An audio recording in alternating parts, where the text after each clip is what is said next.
What's up, guys? Broken Prophet here, and I thought I'd do a very short video, bringing back a segment that we used to have back in the day called Castrating the Marketeers, where I, show you some things to look for in the spiritual community to let you better gauge what it is you're learning, whether it's actual hoodoo or whether it's just something that somebody plucked out of their nethers. And the first one is one simple phrase that should raise two very prominent red flags, right? And if you see either of these flags, you should go running. And that one phrase is, it's all about intent. You guys have seen it. I know I've seen it a million times, so I know you must have seen it like 2-3 million, because there's more you than there is of me. And when someone says it's all about intent, you should run, because the first red flag that should raise is that is a theoretical spiritualist, not a practical one. Well, what's the difference? A theoretical spiritualist is someone that has memorized a lot of little catchphrases that they can throw at you to try and prove their legitimacy. It does not mean that they're actually good at what it is they're talking about, because if they were, they would understand that it is not indeed all about intent. The only reason a lot of people are doing spells at all is because something that they intended on doing didn't happen, right? You didn't intend to be broke, but it happened anyway. You didn't intend to be lonely, but it happened anyway.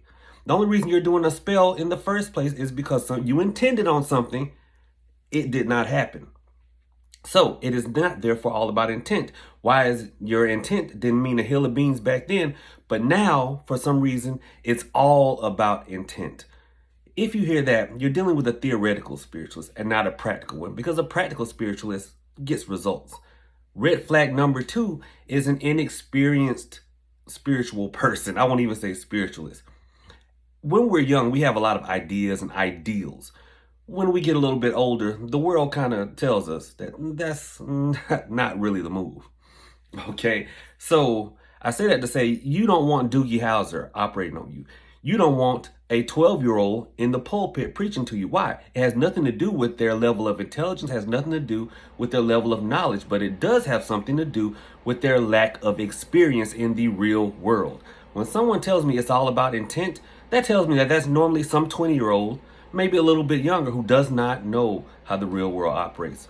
You don't know. You have not experienced enough yet to understand that your intention doesn't mean a hill of beans. It's all about your action.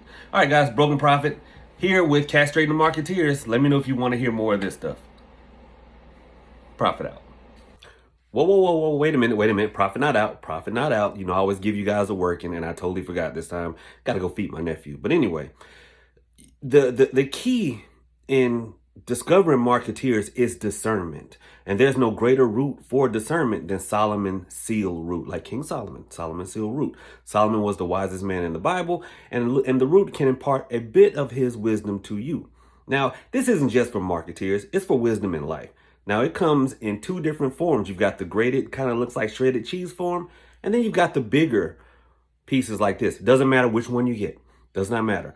All you've got to do is carry a little Solomon seal root, anoint it with olive oil, with the 23rd Psalm prayed over it, and then put it in a little red baggie, not baggie, like the little drawstring flannel bags. Carry that with you. That will impart some wisdom. And watch some of these videos that you thought were pretty cool before. I guarantee you're going to come back to me. I guarantee you're going to come back to me. Now, Prophet's out.